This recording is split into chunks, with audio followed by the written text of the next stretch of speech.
نحمده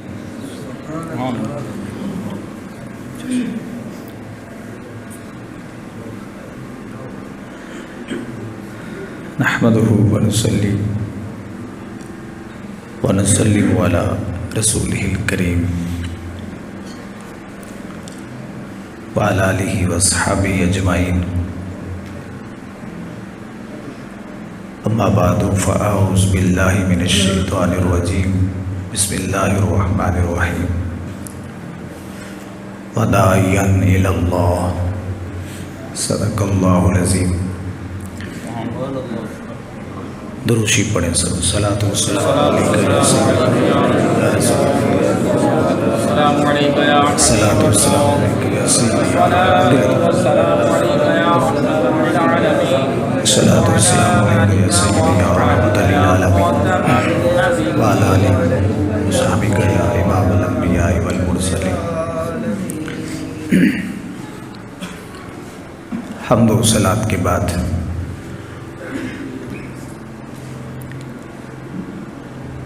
حضور نبی کریم صلی اللہ علیہ وسلم کا ایک مشہور وصف ہے.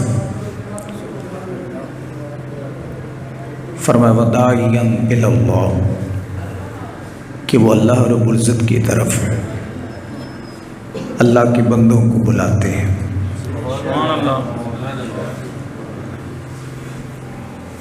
تو اللہ کی طرف اللہ کے بندوں کو بلانا یہ رسول اللہ صلی اللہ علیہ وسلم کی سنت ہے. جب تک اللہ کے بندے اللہ کے بندوں کو اللہ کی طرف بلاتے رہے تو اسلام کو عزتیں ملتے رہیں. جب رنگ بدلے، ڈھنگ بدلے، حالات بدلے، معاملات بدلے تو بربادیاں اور تباہیاں جو ہیں وہ نظر آتی ہیں.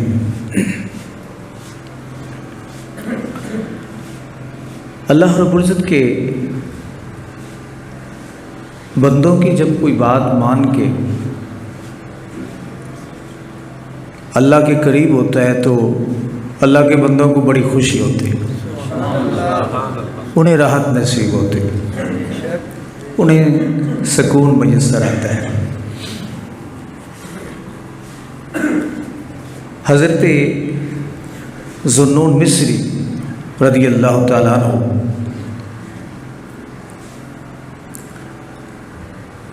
آپ بیمار ہو گئے اور شدت مرض کی وجہ سے بستر پر لیٹ گئے، اٹھا نہیں جاتا تھا. تو بادشاہ وقت اس نے ایک مشہور اور ایک بڑا سرکاری طبیب جو ہے، حکیم جو ہے، وہ حضرت کے علاج کے لیے منتخب کیا.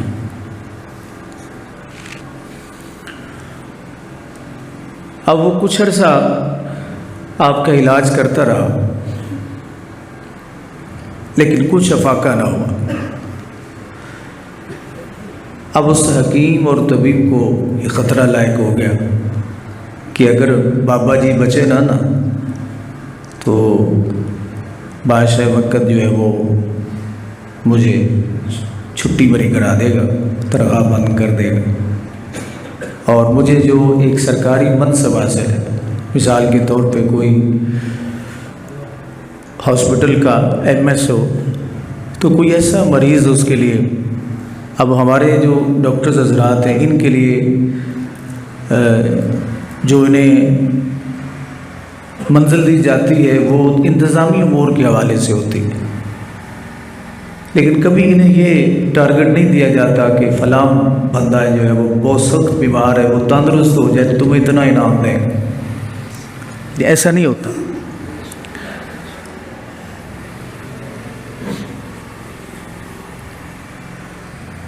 تو اب اسے اپنے اس منصب کی چھٹی نظر آئی تو اس نے حضرت ذوالنون مصری رضی اللہ تعالیٰ عنہ کے قریب ہو گیا، عرض کیا کہ حضور آج میں اس نہج پہ پہنچ چکا ہوں، میرا آج یہ ذہن بن گیا ہے، سمجھ آ رہی تھی بات، کہ اگر مجھے اپنے جسم کا کوئی عضو کاٹ کے، کوئی ٹکڑا جسم کا کاٹ کے بھی آپ کو کھلانا پڑے جس سے آپ تندرست ہو جائیں، تو میں وہ بھی کھلانے کے لیے تیار ہوں۔ اب یہ میں عرض کرنا چاہتا ہوں کہ اللہ کے بندوں کو جب اللہ کے بندے اللہ کے قریب ہوتے ہیں تو خوشی کتنی ہوتی ہے، اور یہی منصب ہے اللہ رب العزت کے بندوں کا۔ ہر انسان کا تقوی پرہیزگاری اس لیول کی، اس درجے کی نہیں ہوتی، کوتاہیاں ہوتی ہیں، سستیاں ہوتی ہیں، لیکن بہرحال کوشش اور قدم اٹھانا یہ ضروری ہوتا ہے، اللہ پھر اس میں برکتیں ڈال دیتا ہے۔ اب یہ جو طبیب تھا یہ عیسائی تھا، نصرانی تھا۔ حضرت ذوالنون مصری رضی اللہ تعالیٰ عنہ نے فرمایا کہ اچھا تو اپنے منصب کو بچانے کے لیے یہاں تک پہنچ گیا ہے کہ تجھے اگر جسم کا کوئی حصہ کاٹ کے بھی مجھے کھلانا پڑ جائے تو وہ بھی کاٹ لے گا۔ اس نے کہا ضرور، میں ضرور کاٹ لوں گا۔ فرمایا تم یہ چاہتے ہو کہ میں تندرست ہو جاؤں؟ تو بڑے مزے والی بات ہے، تم یہ چاہتے ہو کہ ذوالنون مصری تندرست ہو جائے؟ اس نے کہا حضور میں بالکل چاہتا ہوں، ورنہ میری تو چھٹی ہو جائے گی، اور بادشاہ وقت سخت بھی ہے، وہ ہو سکتا ہے مجھے سزا بھی دے۔ تو حضرت ذوالنون مصری نے فرمایا کہ تو کلمہ پڑھ لے۔ اب ذرا بات کی طرف آپ نے توجہ کرنی، دھیان کرنا۔ آپ نے کیا فرمایا کہ تو کلمہ پڑھ لے۔ اس نے کہا کہ اگر میں کلمہ پڑھ لوں تو آپ ٹھیک ہو جائیں گے؟ حضرت ذوالنون مصری نے فرمایا ہاں میں ٹھیک ہو جاؤں گا۔ تو اس نے کہا کہ پھر پڑھائیے کلمہ۔ حضرت ذوالنون مصری نے کلمہ پڑھایا۔ جب اس نے لا الہ الا اللہ محمد رسول اللہ پڑھا، ادھر اس کا کلمہ پڑھنا تھا، ادھر حضرت کا اٹھ کے بیٹھ جانا تھا، اور اب تندرست۔ عرض کرنے کا مطلب یہ ہے، اللہ کا بندہ جب اللہ کا بندہ اللہ سے دور ہوتا ہے تو وہ تشویش اسے لاحق ہوتی ہے، اور جب اللہ کا بندہ اللہ کے قریب ہو جاتا ہے نا تو اسے خوشی لاحق ہوتی ہے، اسے تسکین ہوتی ہے۔ یہاں تسکینیں ہوتی ہیں مال و متاع سے، ہدیوں سے۔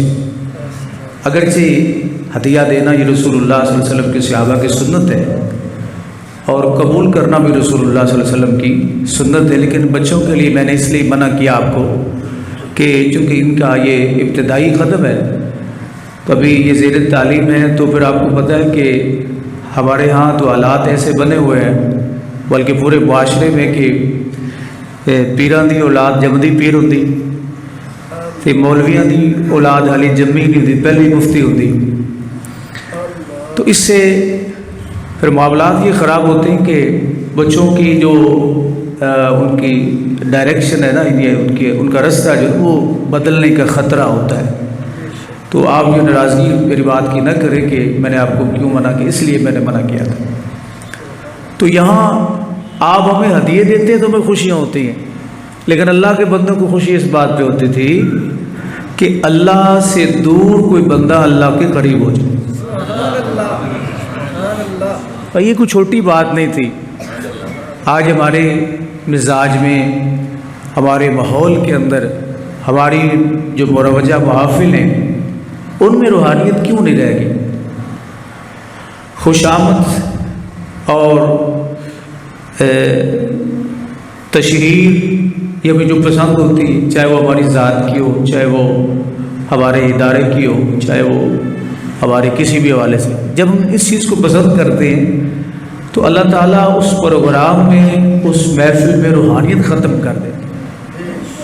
نظام ختم ہو جاتا ہے۔ تو رب ذوالجلال کے بندوں کی شان یہ ہے کہ جب اللہ کا بندہ اللہ کے قریب ہوتا ہے تو اللہ کا بندہ خوش ہو جاتا ہے۔ حضرت ذوالنون مصری فوراً تندرست ہو کے بیٹھ گئے۔ اللہ اکبر۔ صحیح مسلم شریف کے اندر ایک بڑی خوبصورت روایت ملتی ہے۔ حضرت صہیب رضی اللہ تعالیٰ عنہ سے یہ مروی ہے، اور حضرت صہیب رضی اللہ تعالیٰ عنہ کے کچھ تعارف بڑا خوبصورت سا ہے ان کا۔ ابو یحییٰ ان کی کنیت ہے، اور رومی اس لیے ان کو کہا جاتا ہے کیونکہ رومی انہیں بچپن میں پکڑ کے لے گئے تھے، ان کی پرورش روم میں ہوئی اور ان کی زبان میں کچھ لکنت تھی۔ اب آپ پریشان ہو رہے ہیں کہ ہمیں کیا سنا رہے ہیں۔ یہ رسول اللہ صلی اللہ علیہ وسلم کے ایک صحابی جو ہیں ان کی ہلکی سی تاریخ ہے۔ تو پھر انہیں بنو کلب کے ایک شخص نے خریدا اور وہ انہیں لے کر مکہ آ گیا، جہاں انہیں حضرت عبداللہ بن جرمال تیمی رضی اللہ تعالیٰ عنہ نے خرید کر آزاد کر دیا۔ یہ وہ حضرت صہیب رضی اللہ تعالیٰ عنہ۔ نیند آ رہی ہے آپ کو؟ نیند آ رہی ہے؟ ماشاء اللہ، سونے کا وقت نہیں۔ حضور آگے تشریف لیں، سونے کا وقت ہی نہیں ہے اور آپ سو رہے ہیں۔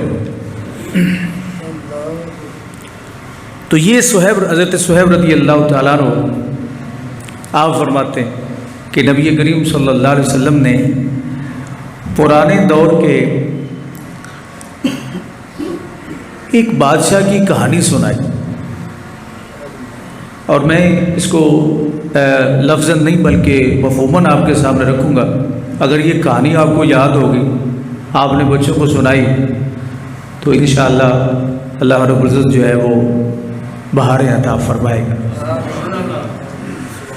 اللہ۔ نبی علیہ السلام نے فرمایا کہ ایک بادشاہ تھا، اور اسے بہت سارے محدثین نے استدلال جو کیے ہیں بڑے خوبصورت ہیں۔ ایک بادشاہ تھا اور وہ لوگوں کو سجدے کرواتا تھا۔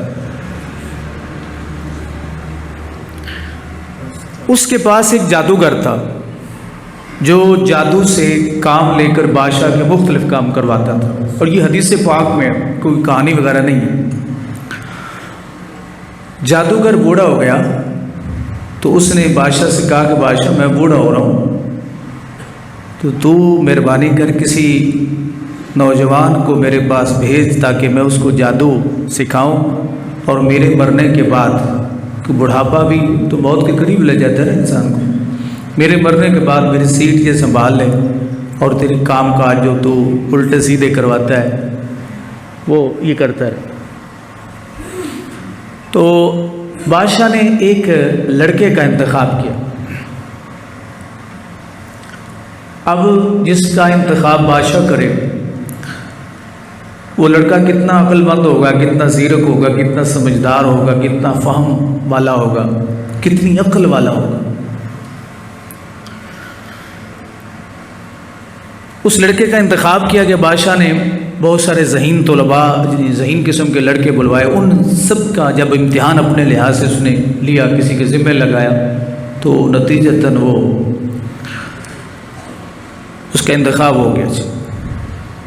اب یہ لڑکا جادوگر کے گھر میں جادو سیکھنے کے لیے جانے لگا، مشہور حدیث پاک۔ تو راستے میں سے ایک اللہ کا بندہ مل گیا، اس کی اللہ کے بندے سے یاری ہو۔ اچھا، جب جادوگر کے پاس یہ تاخیر سے پہنچے تو جادوگر کہے، اوئے تو آیا کیوں نہیں؟ تو اس بابے نے یہ کہا، اس اللہ کے بندے نے یہ کہا کہ اس نے آگے بابا جی سے کہا کہ وہ جادوگر مجھ سے ناراض ہوتا ہے، کہتا ہے کہ تو لیٹ کیوں آتا ہے؟ تو اس اللہ کے بندے نے کہا تو کوئی بہانہ لگا دیا کر کہ مجھے گھر لیٹ ہو جاتی ہے، رستے میں لیٹ ہو جاتی ہے۔ یعنی اس حدیث پاک میں بڑی روحانیت ہے، اگر آپ اور میں ہم اسے سمجھ پائیں۔ بناوٹ کو نہیں اس بات میں ذرا بھی. تو وہ بہانہ بونا بنا دے کہ جناب استاد جی ایسے ہو گیا تھا، ایسے ہو گیا، ایسے ہو گیا، ایسے ہو گیا.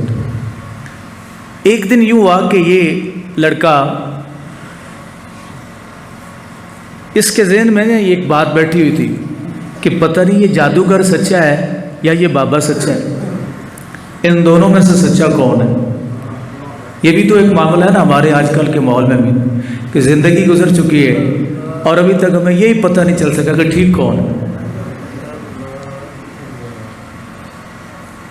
10 محرم والے دن بھی ہم پورے ہوتے ہیں، 11ویں پر بھی پورے ہوتے ہیں، حضور بابا فرید کے پاس بھی پورے ہوتے ہیں، اور حضور دادا صاحب کے پاس بھی پورے ہوتے ہیں. میری بات سمجھ گئے؟ اور ادھر جائیں، یہ لاہور سے پہلے ایک شہر آتا ہے اس میں بھی پورے ہوتے ہیں. سمجھ آئی؟ یعنی ابھی تک ہمیں یہ نہیں پتہ چل سکا کہ ہماری منزل کیا ہے اور صحیح کون ہے. صحیح کون ہے یہ نہیں ہمیں پتہ. 10 محرم کا کھچڑا بھی کھا لیتے ہیں، اور میلاد کی جناب میلاد کا لنگر بھی کھا لیتے ہیں، 11ویں کی کھیر بھی کھا لیتے ہیں، اور ٹانگر مکھانے بھی جا کے حضور بابا فرید سے کھا آتے ہیں. یہ بات سمجھے نہیں شاید آپ. زندگی گزر گئی، ابھی تک یہ نہیں ہمیں پتہ چل سکا کہ صحیح کون ہے. اور پنجابی سے کیڑے پاس سے لگنا ہے. تو یہ سودا صرف آپ کو اہل سنت کی دکان سے ملے گا. یقین کریں، بربادیاں ہو چکی ہیں، بربادیاں، دکانداریاں بن چکی ہیں، حالات و واقعات اتنے خراب ہیں جس کی کوئی حد اور انتہا نہیں. لیکن صرف اور صرف آپ کو ادب اور احترام اور محبت ملے گی تو صرف اہل سنت کے مذہب. آپ دیکھتے ہیں کہیں کوئی اللہ رب العزت کی ذات کو ڈیگریڈ کرتا ہے، اللہ تعالیٰ کی کا جو معیار الوہیت ہے اس میں خرابیاں کرتا ہے. الحمدللہ ہم اس سے پاک ہیں، اسی لیے ہم نعرہ تکبیر لگاتے ہیں. تو آپ کیا جواب دیتے ہیں؟ اللہ. یہ بات ذرا سنتے سے ضمناً میں عرض کر رہا ہوں، شاید میرے ذہن سے نکل. آپ میں سے جو سو رہے ہیں وہ ہاتھ کھڑا کر دیں. ایک ماشاءاللہ روزہ ہے، دوسرا دوپہر کا وقت ہے، پھر آپ کا سونا یہ بڑا عجیب سا لگ رہا ہے، لیکن مجھے اچھا لگ رہا ہے کیونکہ اس وقت بلڈ پریشر تھوڑا سا کم ہو جاتا ہے روزے کی وجہ سے، تو پھر سونا اس طرح پر مزے آتے ہیں. تو تھوڑی دیر کے لیے آپ وہ مزے بھی لیں اور یہ پیارے آقا کی جو حدیث ہے اس کا مزہ بھی. سبحان اللہ.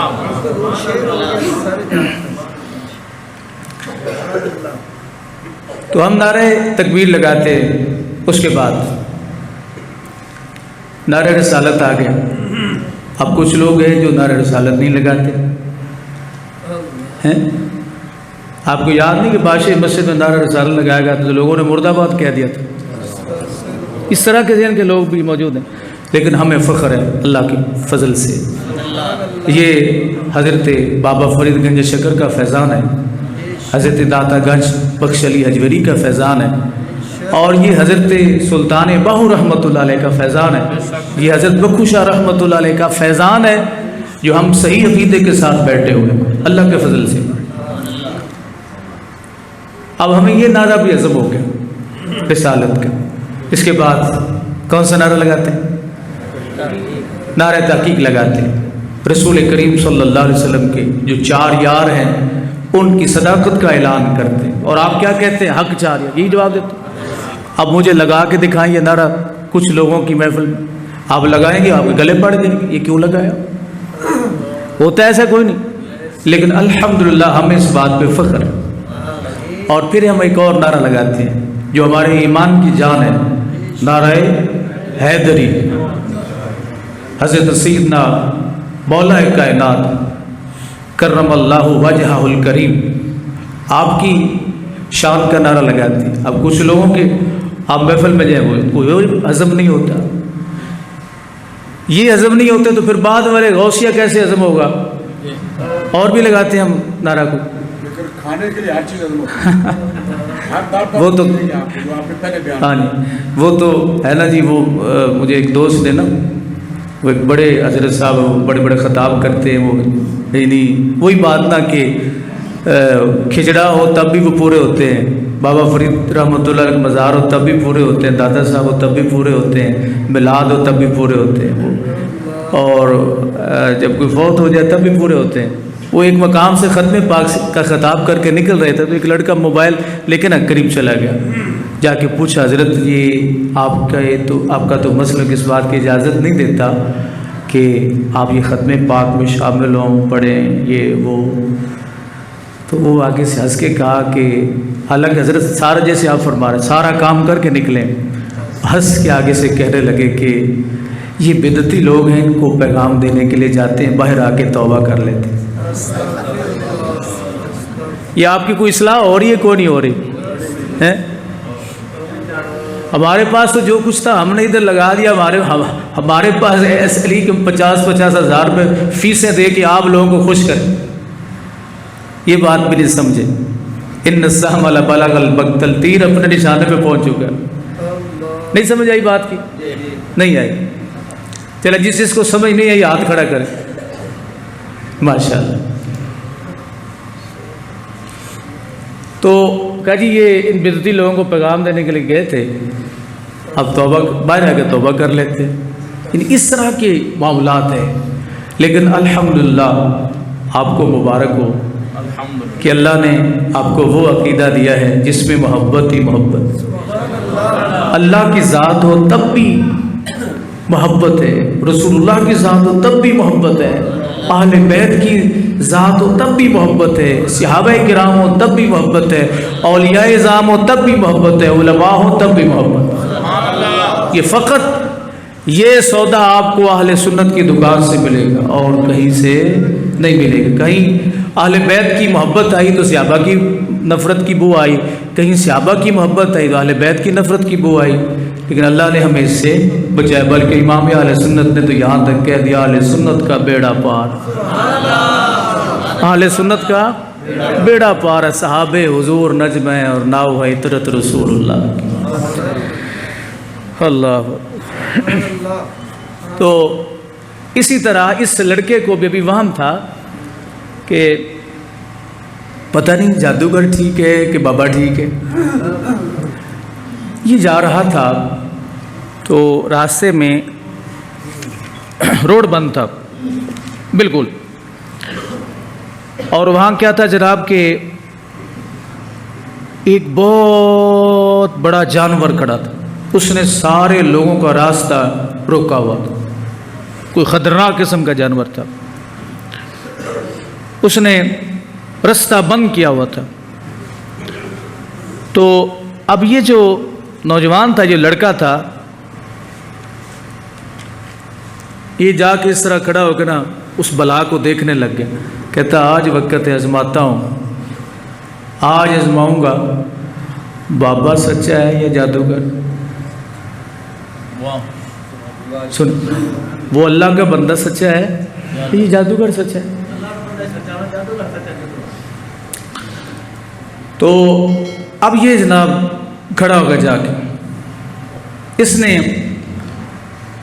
کہا یا اللہ یہ پہلے جو تیرا بندہ ہے، یعنی جس کے پاس میں آتا ہوں، جو رستے میں مجھے روک لیتا ہے، اگر وہ سچا ہے، اگر وہ سچا ہے، اب پہلے اللہ کے بندے کا نام ہے، پہلے اگر وہ سچا ہے تو یہ بلا جو ہے نا، میں اس کو پتھر مارتا ہوں، یہ مر جائے،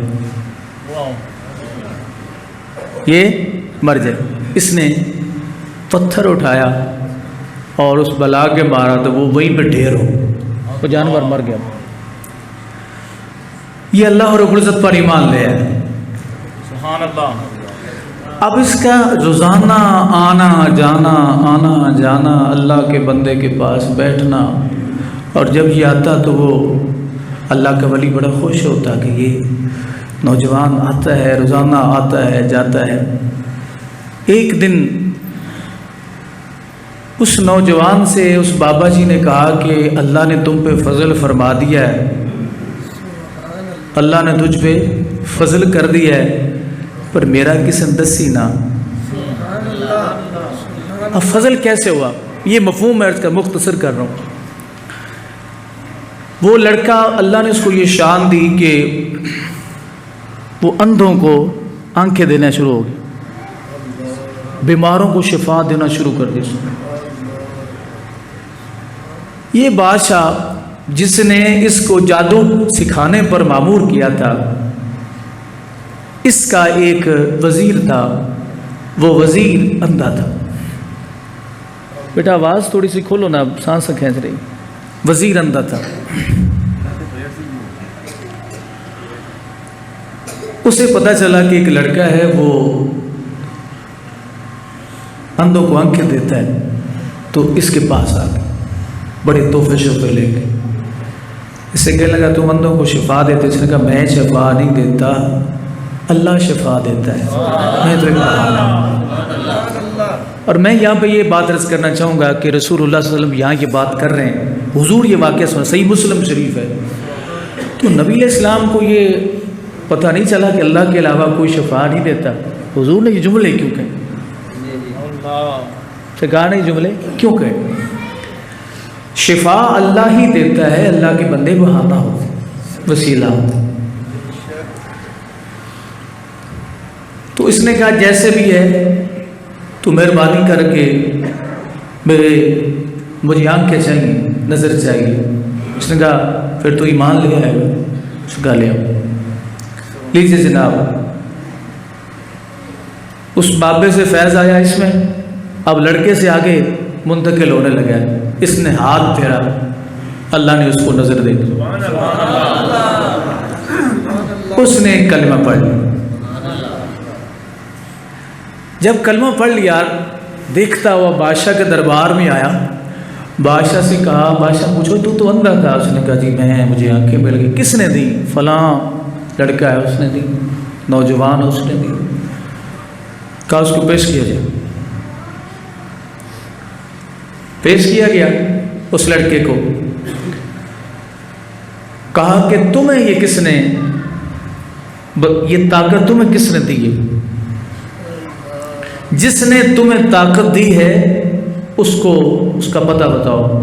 اب بابا جی نے منع کیا ہو، کیونکہ بابا جی کو پتہ تھا کہ اب وقت آ رہا ہے کہ میں بچ نہیں پاؤں گا۔ تو اللہ کے بندے اللہ کے فیض کو عام کرنے کے لیے ڈرتے نہیں ہیں، مر جاتے ہیں لیکن اللہ کے فیض کو عام کرنے کی بھرپور کوشش کرتے ہیں۔ یہ تو چپ رہے بیٹھا رہتا ہے۔ صحیح بخاری کے اندر ایک حدیث ہے، اللہ رب العزت نے جبریل امین سے حضور فرماتے، کہا جبریل اس جگہ کو تباہ کر دو، فلاں بستی کو۔ جبریل نے کہا یا اللہ وہاں پہ تیرا ایک مقرب بندہ بھی ہے، رب فرمایا اسے بھی مار دو۔ یا اللہ اسے کیوں مار دو؟ فرمایا اس لیے کہ اس نے اپنے دامن کو بچایا، دوسروں کو نہیں بچایا۔ اب یہ جو لڑکا تھا جناب، پہلے بادشاہ نے کہا وزیر سے کہ تو چھوڑ عبادت رب کی، چھوڑ، میں خدا ہوں مجھے مان۔ اس نے کہا میں نہیں مان۔ کہا بادشاہ میں تجھے قتل کر دوں گا۔ اس نے کہا جتنی مرضی مار لے پر میں نہیں چھڑنا۔ اس نے آرا منگوایا اور اس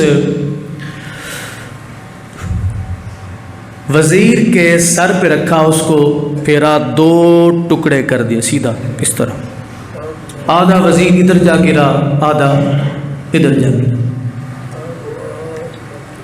لڑکے سے کہا راہب کا پتہ بتاؤ۔ اس نے کہا میں نے کہا بتانا پڑے گا۔ تو بہرحال راہب کا پتہ بتانا پڑا۔ اس اللہ کے بندے کو بھی بلا کے لایا گیا اور بادشاہ نے جب کھڑا کیا تو کہا کہ تو اپنے رب کو چھوڑ۔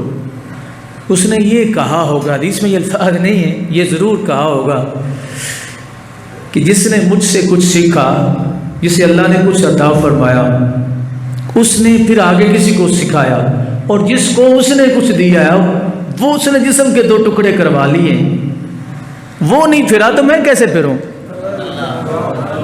تیسری جگہ پر فیض پہنچا تو وہ نہیں پھرا، میں کیسے پھروں؟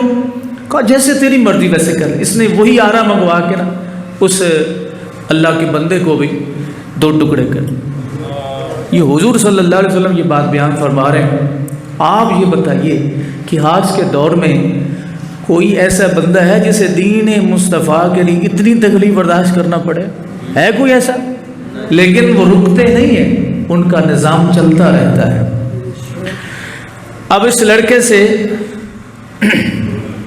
بادشاہ نے کہا کہ تیری سزا جو میں منتخب کروں گا نا، دنیا یاد رکھے، کہا فوجیوں کو بلایا کہ اسے پکڑو اور اسے بڑے پہاڑ کے اوپر لے جاؤ اور وہاں جا کے دھکا دے دو نیچے۔ اب فوجیوں نے پکڑا، اس کو لے گئے، پہاڑ کے اوپر کھڑا کیا۔ اب انہوں نے گرانا تھا نیچے، اب اس لڑکے کا کچھ نہیں بچنا تھا۔ اس نے آسمان کی جانب دیکھا، عرض کیا اے اللہ تیرے علاوہ میرا سہارا کوئی نہیں، تو ہی میرا سہارا ہے، ان ظالموں سے تو ہی مجھے بچا سکتا ہے، ظالموں سے تو ہی مجھے بچا سکتا ہے۔ نبی علیہ السلام فرماتے ہیں کہ فوراً زلزلہ آ گیا۔ اس کی ہلکا سے اس نے دیکھا آسمان کی طرف اور دل میں عرض کیا، ابھی زبان سے بھی شاید نہ بولا ہوگا، زلزلہ آیا اور سارے جو فوجی تھے وہ سارے نیچے گر گئے، یہ لڑکا وہیں پہ کھڑا رہا، یہ وہیں پہ کھڑا رہا۔ تو پھر مجھے کہنے دیجیے کہ یہ پہلی امتوں کے ایک ولی کے غلام کی شان ہے کہ اللہ کی بات میں عرض کیا، اشارہ کیا اے مولا تو پھر تو ہے، میں ہوں، یہ ظالم ہے، مارنا چاہتے ہیں، تو بچا سکتا ہے۔ تو فوراً زلزلہ آیا۔ تو پھر یہ کہنے دیجئے کہ کربلا کے تپتے صحرا میں اگر حسین ابن علی یہ عرض کر دیتے، آپ نے توجہ نہیں فرمائی، یہ عرض کرتے ہیں رب ذوالجلال یزیدی میرے خون کے پیاسے ہیں، مجھے قتل کرنا چاہتے ہیں، تو مہربانی فرما، تو کیا رب ذوالجلال پوری یزیدی فوج کو زمین میں دھنسا نہیں سکتا تھا؟ حضرت امام زین العابدین رضی اللہ تعالیٰ عنہ کو جب جکڑا کے زنجیریں پہنائی گئیں تو ایک ظالم نے آواز کسی کہ تسی ہوں لے لیا نشہ، یہ بات جملے کے آپ نے پڑھا بسم اللہ الرحمن الرحیم اللہ اکبر، ساری زنجیریں ٹوٹ گئی۔ فرمایا تم نے محمد کے نواسے کی طاقت دیکھی نہیں، اب اس کی شان دیکھی نہیں ہے۔ یہ طاقت فرمایا امام زین العابدین نے ہمارے پاس وہاں بھی تھی، لیکن اس کے اظہار کی اجازت نہیں تھی، اس کے اظہار کی رب ذوالجلال نے ہمیں اجازت نہیں دی۔ اگر رب ذوالجلال اجازت دے دیتا تو کیا یہ یزیدی، کیا یزیدیوں کی فوج اور کیا ان کا وہ نظام کچھ نہ رہتا۔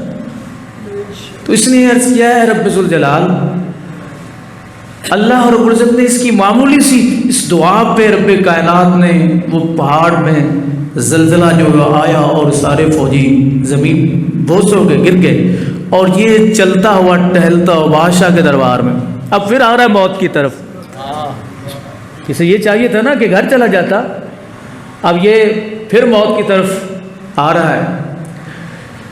تو بادشاہ نے کہا تو پھر بچ کے آ گیا، پھر بچ کے آ گیا؟ اس نے کہا ہاں میں آ گیا۔ کہا اب میں تجھے ایسی سزا دوں گا کہ تو بچ نہیں پائے گا۔ وہ اس کو پکڑ کے دریا کے پانی کے اندر، کہا اس کے ساتھ کوئی چیز باندھ کے نہ زمین میں پانی میں جا کے غرق کر دو۔ اس نے جب پکڑ کے لے گئے اس کو وہ غرق کرنے کے لیے، تو اب جناب ہوا کیا، اس لڑکے کو ڈبونے لگے تو اللہ رب العزت نے، اس نے پھر لڑکے نے اللہ کی بارگاہ میں دعا کی کہ اے رب ذوالجلال میرے ساتھ یہ سلوک ہو رہا کہ یہ ڈبونے لگے اب مجھے، تو اللہ رب العزت نے جو فوجی تھے ان کی کشتی ڈبو دی، الٹ کر فوراً اس کے کہنے پہ۔ اب یہ فیض کس کا چل رہا ہے؟ اس بابے کا، جس کے جسم کے دو ٹکڑے، مسلم شریف کی حدیث ہے، آرے سے دو ٹکڑے جس کو کر دیا گیا، آرے سے دو ٹکڑے کر دیے۔ بابا دنیا سے چلا گیا لیکن اب فیض اب بھی جاری ہے اور ابھی اس کی انتہا نہیں ہوئی. آپ دیکھیں یہ کہاں تک جاری رہتا ہے. دوسری مرتبہ کشتی ڈوب گئی اور یہ پھر جناب والا بڑے خوبصورت انداز سے چلتا ہوا باہر آیا اور سیدھا یہ بادشاہ کے پاس چلا گیا. بادشاہ کہتا وہ تو پھر بچ کے آ گیا. اس نے کہا میں نہیں مر سکتا کیونکہ میرا بچانے والا بہت بڑا ہے.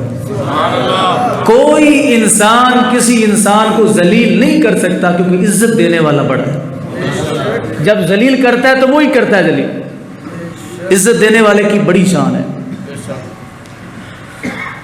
اس نے کہا میں تجھے ماروں گا. کہا بادشاہ ایویں آدھا ویڑا نہ گاڑ تے میں تینوں طریقہ دسنا جویں تو مینوں مار سکنا تے جویں میں مرسا.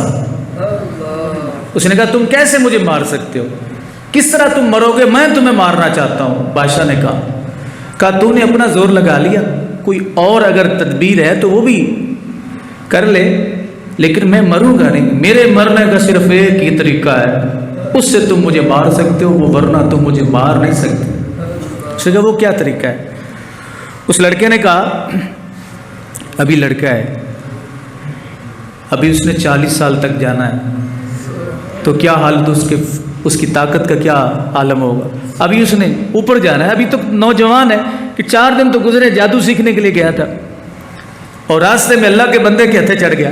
تو جب کوئی اللہ کے بندے کے ہتھے چڑھ جاتا ہے نا تو پھر وہ پیچھے نہیں آتا, وہ پیچھے نہیں آتا, بشرطے کہ کوئی اللہ کا بندہ ہو صحیح, کوئی ہمارے جیسا نکما نہ ہو, اللہ کا بندہ ہو.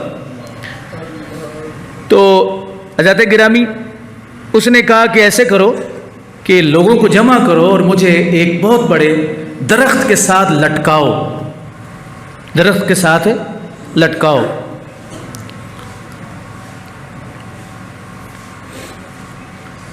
اور میرے ترکش جو جس میں تیر ڈالے جاتے ان میں سے ایک تیر نکالو,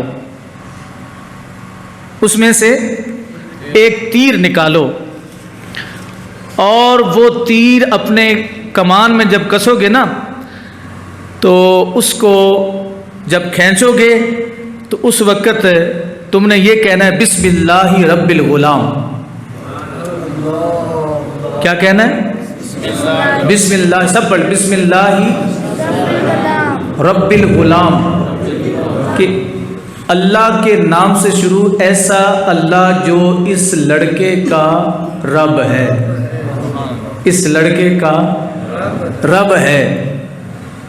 اس نے کہا کہ پھر تو مر جائے گا. کہاں مر جاؤں گا, کیا وجہ ہے, کیسے مر جائے گا, یہ میں بعد میں بتاتا ہوں.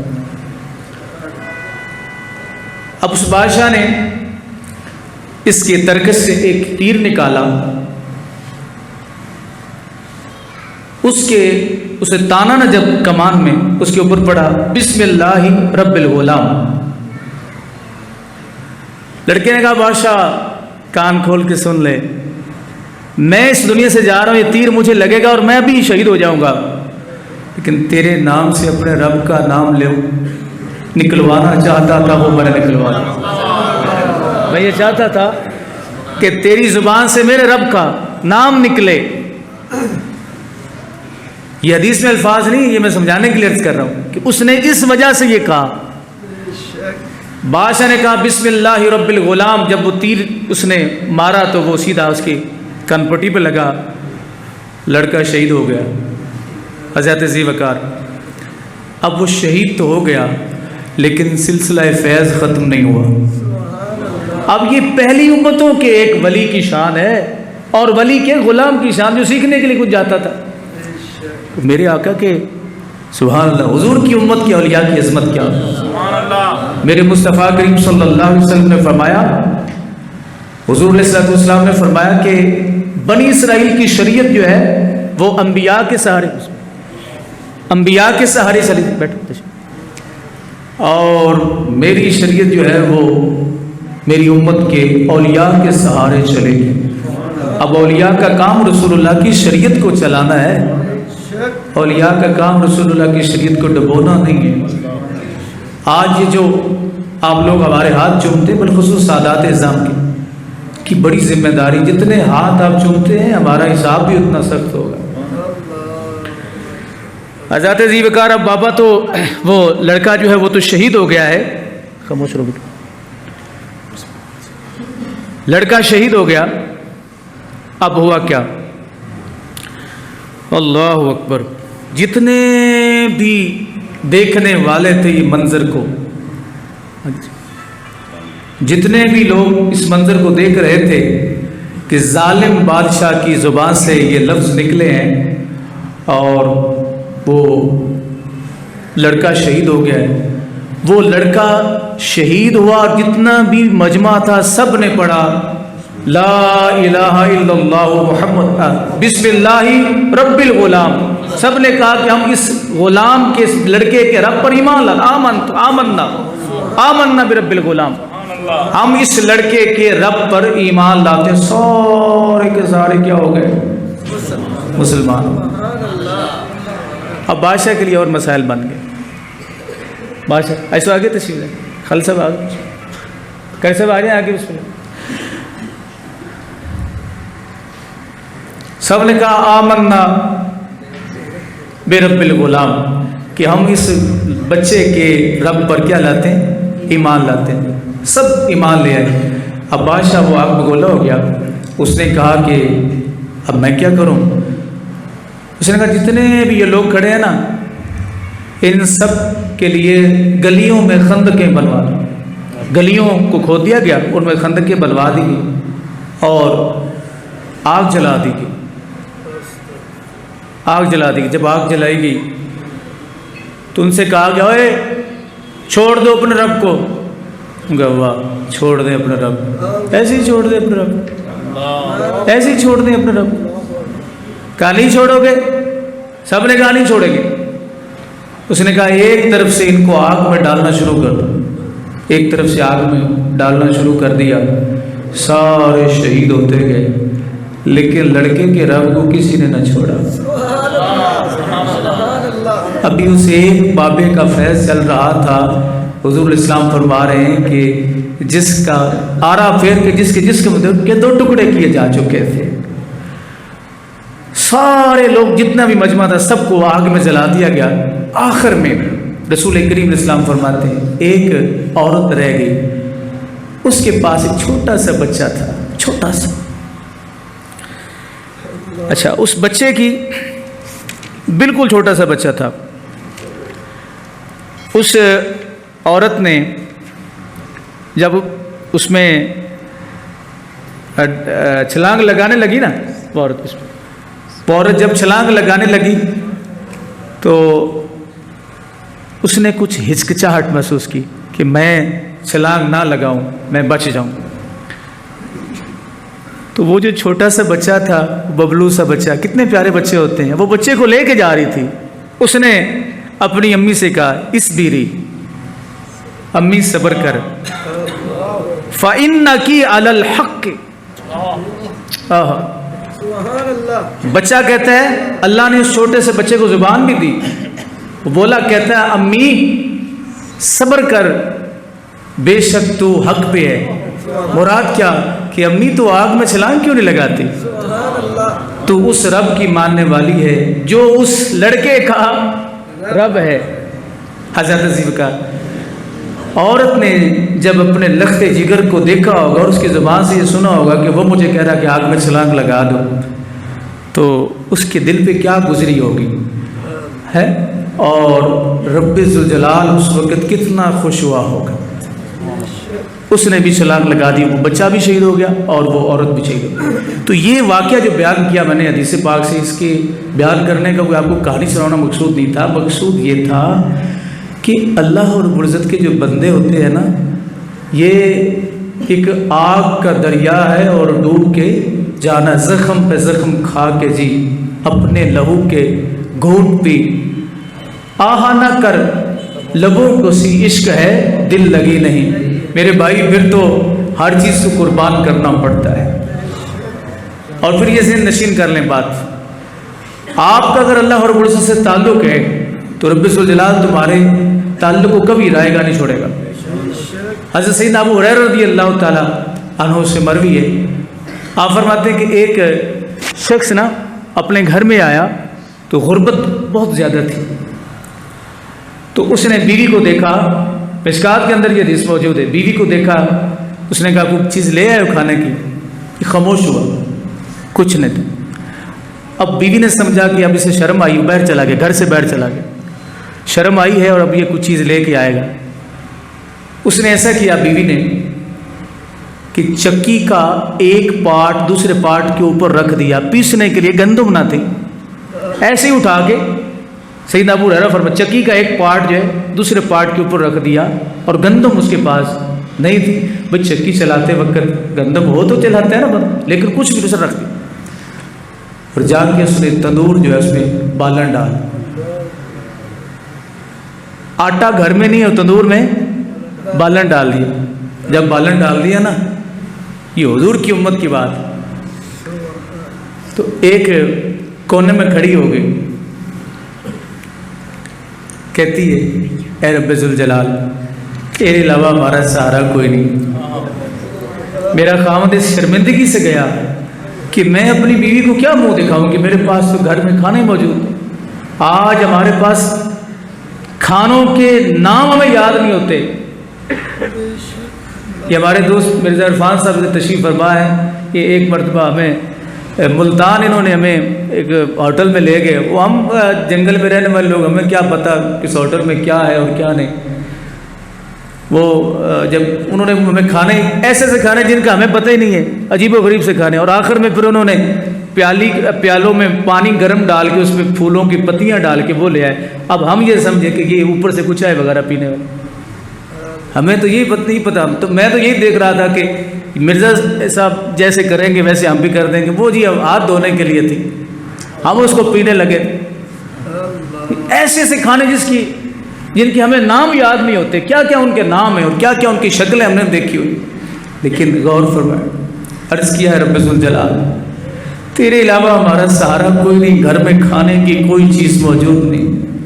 ایمان سے بتاؤ، آپ اتنے لوگ بیٹھے ہو، ہم میں سے کوئی ایسا ہے جس کے گھر میں کھانے کے لیے کوئی شے نہ ہو؟ یاد کریں غزوہ تبوک، 3 دن تک ایک کھجور پہ گزارا صحابہ کرام کا، اور جب کھجوریں ختم ہو گئیں تو کھجوروں کی گٹلیاں منہ میں ڈال کے چوس چوس کے گزارا کی، جنگیں لڑی، ساری مشکلات جو ہیں رسول اللہ کے اہل بیت، رسول اللہ کے صحاب نے برداشت کر دی اور ہمیں سکون دے گئے۔ آج ہم مزوں میں لطف اٹھا رہے ہیں، کھانوں کے لطف اٹھا رہے ہیں۔ تو اس نے کیا رب ذوالجلال تیرے علاوہ ہمارا سہارا کوئی نہیں، مہربانی فرما، خامد بھی آنے والا ہے، وہ بھی باہر جا کے عبادت کرنے اللہ کی بار ہے، اللہ مہربانی فرما۔ اب جب خامد آیا نا، اس نے تندور جو خالی جلایا تھا اس میں اس طرح جھانکا تو تندور روٹیوں سے بھرا ہوا، جیسے ابو ہریرہ فرما رہے ہیں تندور روٹیوں سے بھرا فل۔ جب آ کے اس نے چکی دیکھی تو چکی کا پاٹ یعنی بھرا ہوا تھا گندم سے بھی اور آٹے سے بھی، اور مئی صاحبہ چکی کے اوپر بیٹھی ہوئی ہیں۔ اس نے کہا کہ بیگم یہ تمہیں کوئی دے گیا ہے؟ کون دے گیا؟ تو بیگم کہتی آگے سے اس نے دیا ہے جو کسی سے لیتا نہیں ہے، جو صرف دیتا ہے، کسی سے لینے کا محتاج نہیں ہے، لیتا نہیں ہے، صرف دیتا ہے، اس نے مجھے دیا ہے۔ اب یہ خبر حضرت ابو ہریرہ فرماتے ہیں کہ آقا کریم کی خدمت میں یہ خبر دی گئی جب حضور کی خدمت، تو نبی صلی اللہ علیہ وسلم نے کیا فرمایا؟ حضور نے فرمایا کہ اگر وہ چکی کا ایک پارٹ اٹھاتا نہ تو قیامت تک یہ چکی چلتی رہتی، گندم ختم ہی نہ ہوتا۔ ہم اس نبی کے امتی ہیں جس نبی کے امتیوں کی یہ شان ہے، یہ مقام ہے، یہ مرتبہ، ہمیں کس چیز کا دکھ ہے؟ لیکن حضرت ذی وقار بات وہی پہ، وداعیاً الی اللہ، کہ اللہ کے بندے وہ ہوتے ہیں جو آپ کو ہر حال میں رستہ اللہ کا دکھا دیتے ہیں، اللہ کی راہ کی طرف چلانے کی پوری کوشش کرتے ہیں، اور اللہ پھر اس میں برکات بھی وہ عطا فرماتا ہے۔ تو ایک تو پیغام یہ آپ کو دینا تھا جو دے دیا۔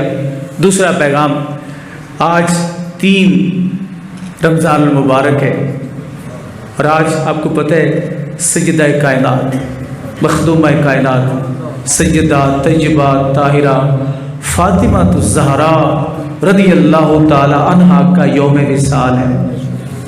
ہماری اولادیں ہمارے بزرگوں کی، خلفۂ راشدین کی وصال، خلفۂ راشدین کے ولادتیں وہ بھولتے جا رہے ہیں۔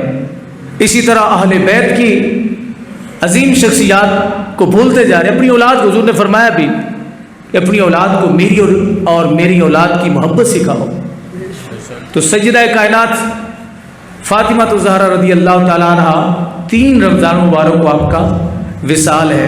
عورت کی 3 جہتیں ہوتی ہیں، ایک بحیثیت بیوی، ایک بحیثیت ماں، اور ایک بحیثیت بیٹی۔ ماں کن کی ہیں؟ حسن اور حسین، کیا شان ہے۔ بیوی کس کی ہیں؟ علی المرتضیٰ کی، اور بیٹی کس کی؟ کیا 3 جہتیں، کمال جہتیں جن کا ثانی کوئی نہیں ہے، ثانی کوئی نہیں ہے۔ اور رسول اللہ کے سارے اہل بیت، آپ کے گھر والوں کی شان، صحیح بخاری میں حدیث موجود ہے۔ حضرت ام سلمہ رضی اللہ تعالیٰ عنہ فرماتی ہیں کہ ایک دن میں نے عرض کیا یا رسول اللہ صلی اللہ علیہ وسلم، یہ بات بڑی قابل غور ہے کہ جس طرح خواب کے اندر مرد محتلم ہو جاتے ہیں، انہیں احتلام ہو جاتا ہے اور ناپاک ہو جاتے ہیں، کیا عورتیں بھی اس طرح ہو جاتی ہیں؟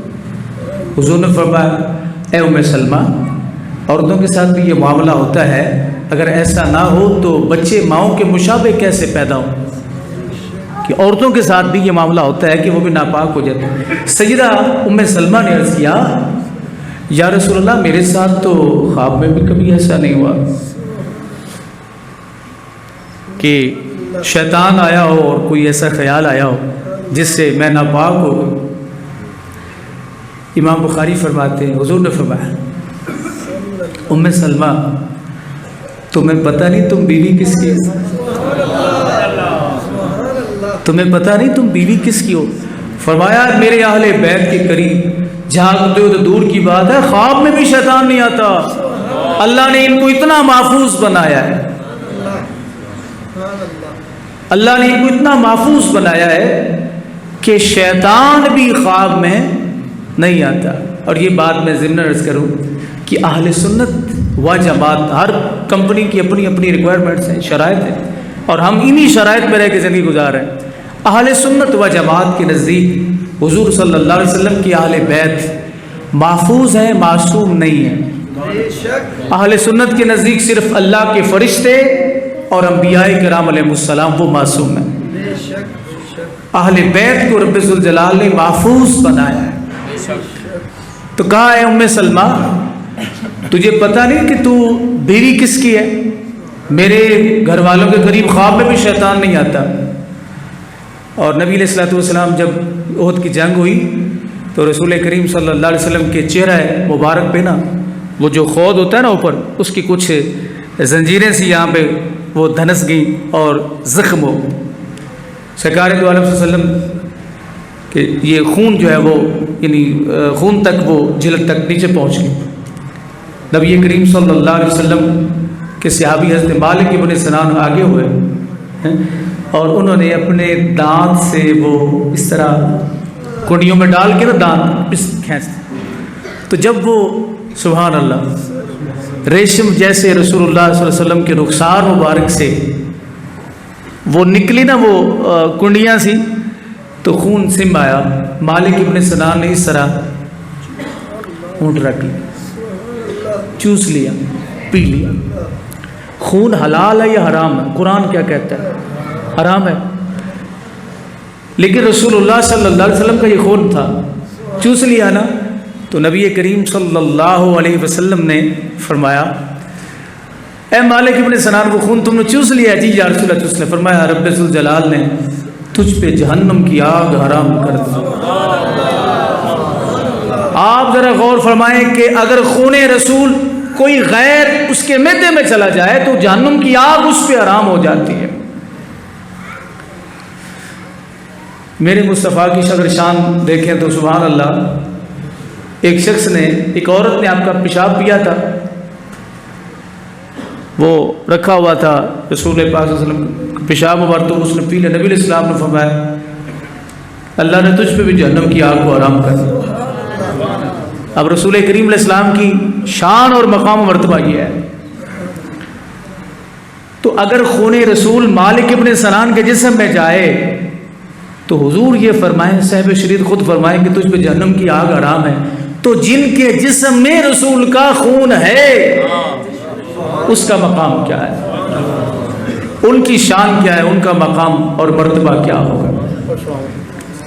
بس آخری ایک بات عرض کر کے اجازت چاہوں گا، کیا سیدہ فاطمہ الزہرا رضی اللہ تعالی عنہا کے فضائل بیان کیے جاتے ہیں، ہم اس کے قائل ہیں، لیکن آپ کی سیرت سے ہم بہت دور ہیں، بلکہ میں یہ کہوں گا کہ سیدہ طیبہ طاہرہ فاطمہ الزہرا رضی اللہ تعالی عنہا کو حقیقی ماننے والا وہ ہے جس کے اہل خانہ پردہ کرتے ہیں۔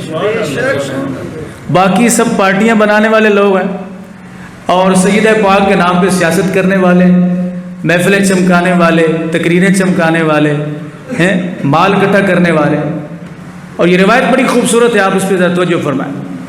آخری خواہش سیدہ خاتون جنت کی کیا تھی؟ اس میں جو جھگڑے بیان کیے جاتے ہیں اہل بیت اور صحابہ کے، وہ بھی حل ہو رہے ہیں کہ وہ انہوں نے اپنی زندگی میں یہ ختم کر دیے تھے۔ حضرت خاتون جنت رضی اللہ تعالیٰ عنہ کا جب آخری وقت آیا تو آپ نے حضرت صدیق اکبر رضی اللہ تعالیٰ عنہ کی زوجہ محترمہ سیدہ اسماء بنت امیس کو بلایا اور فرمایا کہ اے اسماء، میں بڑی پریشان ہوں کہ جب میں اس دنیا سے جاؤں گی تو کبھی آسمان نے میرے بالوں کی سیاہی کو نہیں دیکھا، اور حدیث پاک میں آتا ہے حضور نے فرمایا جب قیامت کے دن میری بیٹی گزرے گی نا، اللہ سب سے کہے گا اہل معاشرے سے نظریں جھکا لو کہ میری بیٹی آ رہی، میرے مصطفیٰ کی بیٹی آ رہی، حالانکہ وہ دنیا ہے ہی نہیں، وہ آخرت کا مقام ہے۔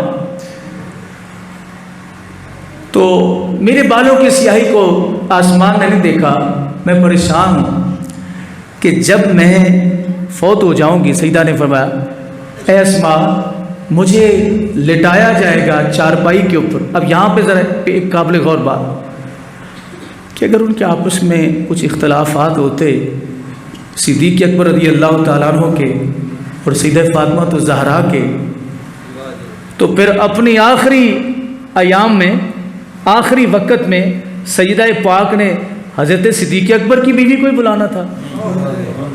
میں دنیا سے جا رہی ہوں، جھگڑے ختم کر کے جا رہی ہوں، آپ سمجھے نہیں چاہیے۔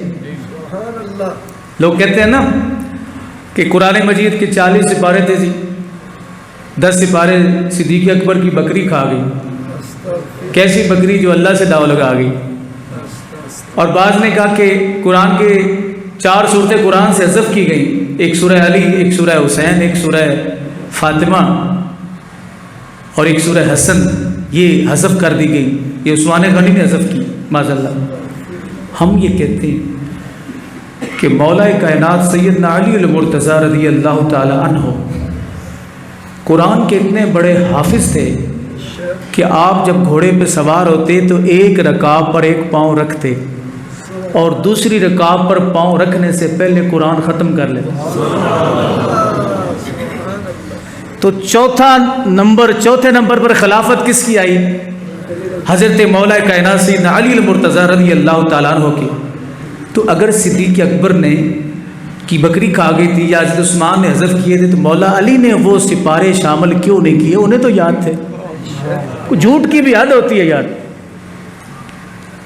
سیدہ کائنات رضی اللہ تعالیٰ عنہ، آپ نے کہا کہ اے اسماء، میں پریشان ہوں کہ کیا ہوگا کہ جب میں چارپائی کے اوپر پڑی ہوں گی۔